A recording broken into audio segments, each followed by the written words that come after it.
My own experience of coming out as queer was not easy. I had quite a few difficulties doing that. And I couldn't help but feel that if those individuals that were hostile, if they'd been to a space like a museum that really centered and celebrated queer stories, maybe they would have felt or acted differently about it. I don't have the resources to build a physical museum, but I do have the skills to build a virtual one.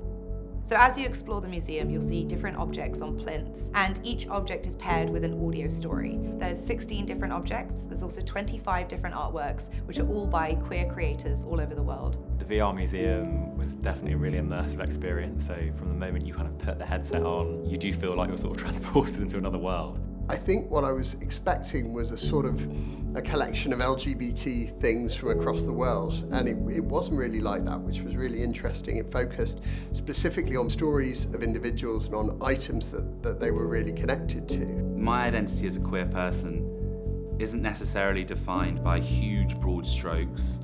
My fondest memories and most emotional memories are kind of locked into these very small moments and objects, many of which you can find examples of in the museum. The Giovanni's Room book, this kind of queer book that he leaves around in the hope that someone will realise he's gay so he doesn't have to come out for real.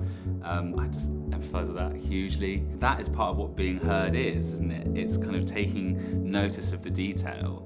Digital spaces have always been a safe haven for people who otherwise can't access their community. Immersive technology really unlocks different possibilities. I think technology can be a really important tool in how we better amplify queer or underrepresented voices, because even if we think about things like social media, what that allows us to do is decentralise who's controlling the narrative or the stories that are told. I really expected a lot of people to submit stories about challenges and about hostility, and in reality that wasn't the case at all. A lot of people spoke about affirmation and the joy that they experience as a queer person, so it's been amazing to kind of compare and contrast and see that everyone is unique and individual, but we also have that common experience of being othered in some way.